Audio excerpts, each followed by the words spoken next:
ভারতে টানা তৃতীয়বার ক্ষমতায় বসতে যাচ্ছেন মোদি। মমতারই থাকছে পশ্চিমবঙ্গ। ব্যবধান কমেছে কংগ্রেস। রাহুল বললেন, শুধু বিজেপি নয়, লড়াই হয়েছে সাংবিধানিক প্রতিষ্ঠানের সঙ্গে। আজকে পড়া বাংলাদেশিদের আর নেবে না মালয়েশিয়া। কর্মী সংখ্যা নিয়ে মিথ্যাচার। সরকারের দাবি 17,000, 5 থেকে 6 বলছে বায়রা। 5 লাখ টাকা করে নেয়ার অভিযোগও অস্বীকার।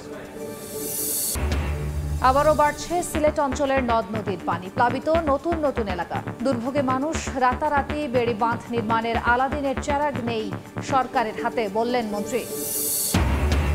এবং চতুর্থ দফায় 55 উপজেলায় ভোট কাল। কেন্দ্রে কেন্দ্রে সরঞ্জাম। ভোট গ্রহণ সুষ্ঠু করতে কঠোর নিরাপত্তা ব্যবস্থা। সর্বোচ্চ প্রস্তুতি কমিশনের।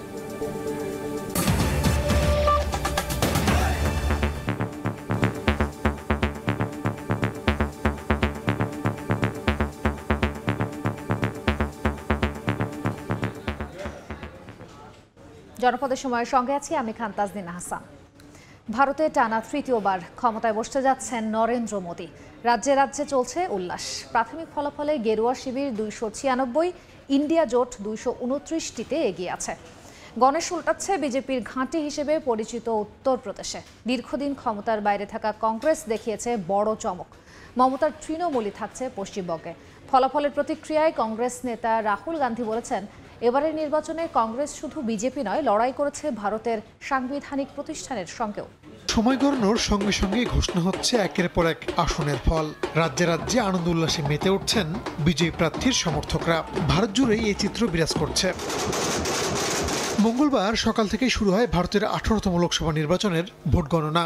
7 দফার ভোট গ্রহণ শেষে বুথ ফেরত জরিপ আলোচনার কেন্দ্রবিন্দু হয়ে উঠেছিল। মোদী নেতৃত্বাধীন ইন্ডিয়া জোট আর কংগ্রেস সহ বিরোধী দলগুলোর ইন্ডিয়া জোট কে কত আসন পাবে তা নিয়ে নানা পূর্বাভাস দেওয়া হয়। জরিপে বলা হয় 350-এর বেশি আসন পাবে ইন্ডিয়া জোট, আর ইন্ডিয়া জোটের ভরাডুবি হবে। তবে ভোট গণনার কয়েক ঘন্টার মধ্যে চিত্র ভিন্ন হতে শুরু করে। হাড্ডাহাড্ডি লড়াইয়ের আভাস দেয় কংগ্রেস নেতৃত্বাধীন ইন্ডিয়া জোট। সময় যত যায় আসন বাড়তে থাকে বিরোধী জোটের। বলা হয়ে থাকে উত্তরপ্রদেশ যার, দিল্লির মসনদ তার। এই রাজ্যেই রাম মন্দির বানিয়ে নির্বাচনী ফল নিয়ে যথেষ্ট আশাবাদী ছিল মোদীর দল। তবে চমক দেখিয়েছে ইন্ডিয়া জোটের অন্যতম শরিক অখিলেশ যাদবের সমাজবাদী পার্টি। অন্যদিকে পশ্চিমবঙ্গেও মমতার দল তৃণমূল কংগ্রেসের কাছে ধরাশায়ী মোদীর বিজেপি। এছাড়াও মহারাষ্ট্র, কেরালা, পাঞ্জাব, হরিয়ানায় এগিয়ে ইন্ডিয়া জোট। তামিলনাড়ুতে এগিয়ে ডিএমকে, অন্ধ্রপ্রদেশে এগিয়ে টিডিপি। ইন্ডিয়া জোটের আবির্ভাবের পরও টানা তৃতীয়বারের মতো দিল্লির মসনদ ইন্ডিয়া জোটেরই হতে যাচ্ছে। কারণ মধ্যপ্রদেশ, কর্ণাটক, গুজরাট, বিহার, রাজস্থান, উড়িষ্যা, তেলেঙ্গানা, আসাম, ঝাড়খণ্ড, ছত্তিশগড়, দিল্লি, জম্মু কাশ্মীর, উত্তরাখণ্ড, হিমাচল, অরুণাচল, দাদরা অ্যান্ড নাগর হাভেলিতে বিজেপি নেতৃত্বাধীন ইন্ডিয়া জোট এগিয়ে রয়েছে। জনগণের রায় মেনে নিয়েছে কংগ্রেস। তবে দলটির দাবি এই নির্বাচনের মাধ্যমে মোদীর নৈতিক পরাজয় হয়েছে। मोदी जी के खिलाफ गया है। ये उनकी राजनीतिक और नैतिक हार है। ये चुनाव हम बीजेपी, हिंदुस्तान के इंस्टीट्यूशंस, सीबीआई, ईडी, इन सब के खिलाफ हम लड़े थे, क्योंकि इन सब संस्थाओं को, इन सब इंस्टीट्यूशंस को नरेंद्र मोदी जी ने कैप्चर करा, धमकाया, डराया। 543 আসনে লোকসভায় সরকার গঠনের জন্য দরকার 272টি আসন। এর মধ্যে মোদীর নেতৃত্বাধীন এনডিএ জোট 290টির বেশি আসনে এগিয়ে রয়েছে। আর ইন্ডিয়া জোটও ভালো আসন পাওয়ায় শক্তিশালী বিরোধী দলের ভূমিকায় পার্লামেন্টে থাকতে যাচ্ছে বলে মত বিশ্লেষকদের। এর আগে 2019 সালের নির্বাচনে ইন্ডিয়া জোট 352 আসনে বিজয়ী হয়েছিল। বিপরীতে কংগ্রেস নেতৃত্বাধীন ইউপিএ জোট পেয়েছিল 91টি আসন। রাহনুল রানা, সময় সংবাদ। লোকসভা নির্বাচনের ফলাফলের মধ্যে মোদি ম্যাজিক শেষ হয়ে গেছে বলে মন্তব্য করেছেন ভারতের পশ্চিমবঙ্গের মুখ্যমন্ত্রী মমতা বন্দ্যোপাধ্যায়। কলকাতায় সাংবাদিকদের সঙ্গে আলাপকালে মমতা বলেন, বিরোধীদের মনোবল ভেঙে দিতেই বিজেপি দফতর থেকে বুথ ফেরত জরিপের রিপোর্ট তৈরি করা হয়েছিল।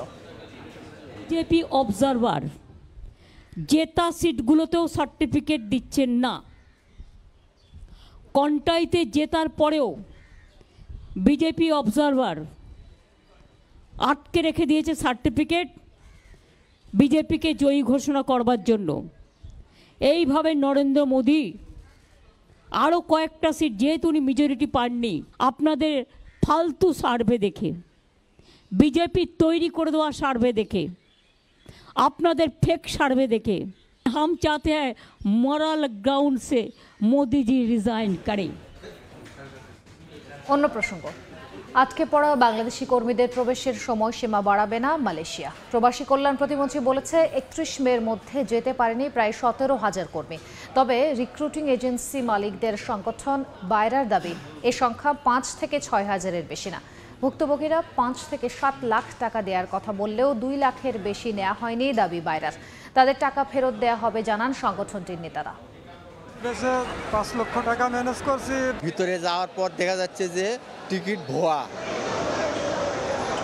সরকার নির্ধারিত 5 থেকে 7 গুণ টাকা রিক্রুটিং এজেন্সিকে দিয়ে এবং ভিসা পেয়েও বিমান টিকিট সংকট দেখিয়ে দেশটিতে যেতে না পারায় ভুক্তভোগী কর্মীদের অভিযোগগুলো কান্না হয়ে ঝরছে এখন। সরকারি তথ্য মতে প্রায় 17,000 কর্মী নিশ্চিত মালয়েশিয়া যাওয়া থেকে বঞ্চিত হয়েছে বলে রোববার এক ব্রিফিংয়ে জানিয়েছেন প্রবাসী কল্যাণ ও বৈদেশিক কর্মসংস্থান প্রতিমন্ত্রী।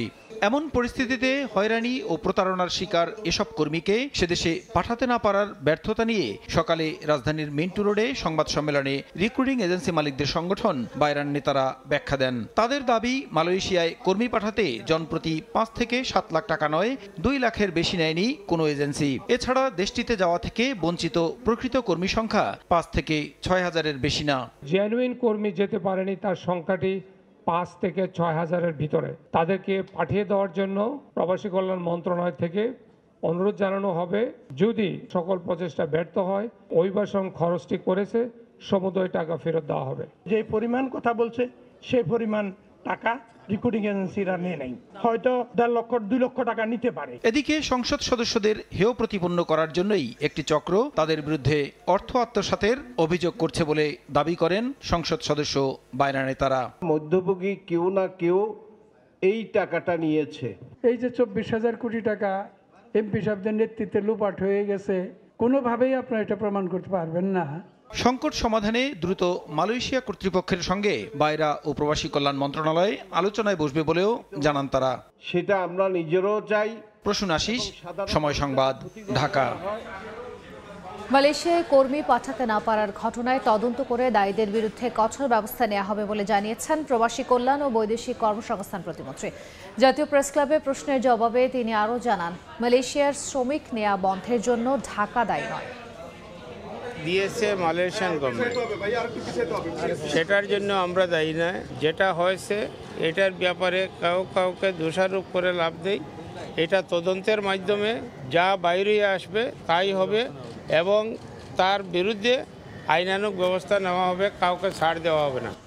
রাতারাতি টেকসই বেড়ি বাঁধ নির্মাণে আলাদিনের চেরাগ নেই বলে মন্তব্য করলেন পানি সম্পদ প্রতিমন্ত্রী জাহিদ ফারুক।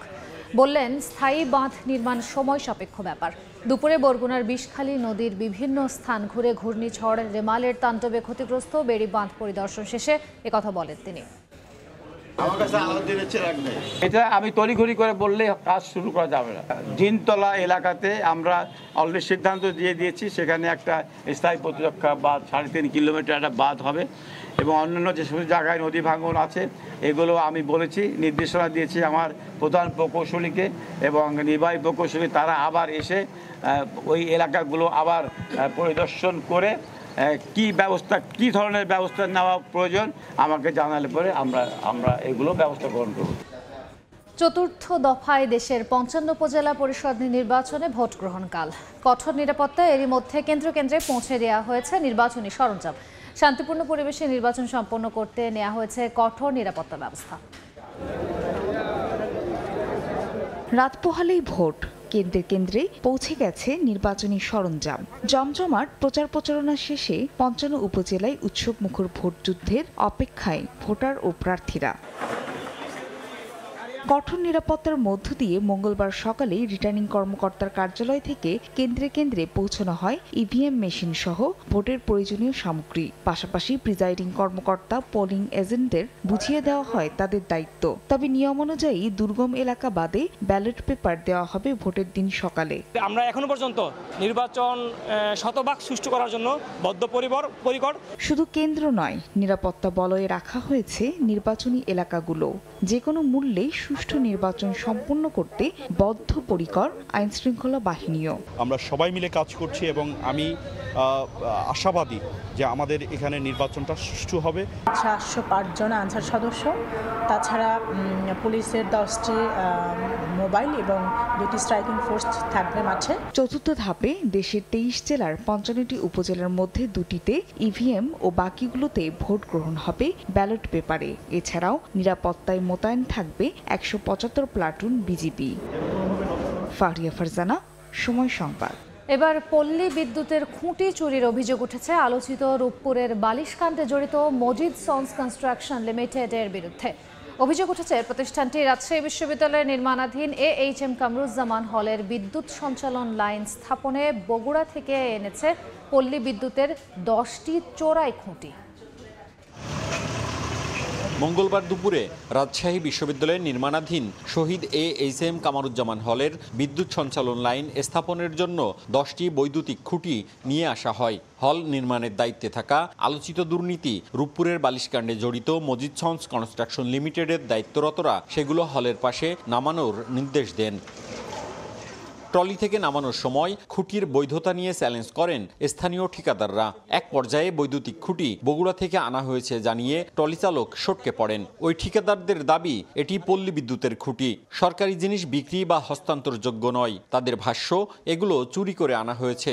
পোলের কাগজ অরিজিনাল চাচ্ছি, ড্রাইভার পালিয়ে চলে গেছে। পরে ওই খুঁটিগুলো দেখেন পল্লী বিদ্যুতায়ন বোর্ড ও বিশ্ববিদ্যালয় প্রকৌশল শাখার ঊর্ধ্বতনরা। সে সময় মজিদ সন্স কনস্ট্রাকশন লিমিটেডের পক্ষ থেকে দাবি করা হয় তারা নিজেরা নয় অন্য একটি প্রতিষ্ঠানের মাধ্যমে খুঁটি এনেছেন। আর পল্লী বিদ্যুতায়ন বোর্ড বলছে বেআইনিভাবে এই বৈদ্যুতিক খুঁটি কিভাবে মজিদ সন্স কনস্ট্রাকশন লিমিটেডের প্রকল্প এলাকায় এসেছে তা জানতে তদন্ত করা হবে। একজনকে ওয়ার্ক অর্ডার দিছে আমাদের অফিস থেকে, উনি কোথা থেকে দিছে সেটা তো আর আমরা বলতে পারবো না। এই জায়গায় আমাদের লাইন হওয়ার কোনো সুযোগ নাই, আর আমাদের লাইন ব্যতীত কোনো মালামাল থাকবে না। সিল দেওয়া আছে, এটা নিশ্চিত আমাদের মাল। প্রকল্প পরিচালক জানিয়েছেন তদন্ত শেষ না হওয়া পর্যন্ত খুঁটিগুলো বিশ্ববিদ্যালয় কর্তৃপক্ষের হেফাজতে থাকবে। সাবকন্ট্রাক্টে যাকে তারা পোল ক্রয়ের চুক্তি দিয়েছিল সে এই পোলগুলো দিয়ে গেছে তাদেরকে। তদন্ত বা এটা সুরাহ না হওয়া পর্যন্ত এই পোলগুলো আমরা ব্যবহার করতে তাদেরকে দেব না। গেল 30 জানুয়ারি নির্মাণাধীন শহীদ AHM কামরুজ্জামান হলের অডিটোরিয়ামের ছাদ ধসে 9 শ্রমিক আহত হয়। এই ঘটনায় বিশ্ববিদ্যালয় প্রশাসনের গঠিত তদন্ত কমিটি ঠিকাদারি প্রতিষ্ঠানের অনিয়ম খুঁজে পান। সম্প্রতি দুদক এ নিয়ে তদন্ত শুরু করেছে। মওদুদ রানা, সময় সংবাদ, রাজশাহী। মোংলা বন্দরে আটকে থাকা জাপান থেকে আমদানি করা বিভিন্ন মডেলের 107টি রিকন্ডিশন গাড়ি অবশেষে নিলামে তোলা হচ্ছে। মোংলা কাস্টমস হাউসের ওয়েবসাইটে নিলামের জন্য গাড়ি ও অন্যান্য পণ্যের চূড়ান্ত ক্যাটালগ প্রকাশ করা হয়েছে। 5 জুন সকাল থেকে 6 জুন বৃহস্পতিবার পর্যন্ত যে কেউ বাংলাদেশ কাস্টমসের অ্যাকশনস ওয়েবসাইটে নিবন্ধন ও বিড করতে পারবেন। HiAce, micro, Corolla, Fielder, Pajero, Prius hybrid, Axio hybrid, Probox, Aqua ও অ্যাম্বুলেন্স সহ আরও কয়েকটি ব্র্যান্ডের 107টি গাড়ি নিলামে তোলা হচ্ছে। এ পর্যায়ে শীর্ষ সংবাদগুলো জানিয়ে দিচ্ছি আরেকবার।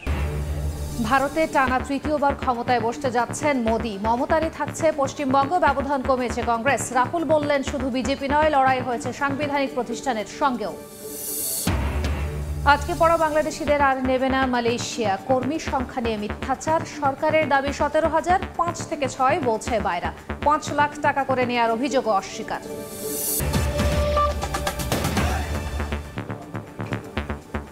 এই ছিল জনপদের সময়। রাতের সময়ের সঙ্গে থাকবেন সহকর্মী সজল মিত্র। ধন্যবাদ তাজরিন আপনাকে। রাতের সময় নিয়ে ফিরছি কিছুক্ষণ পর, সঙ্গেই থাকুন সময়ের।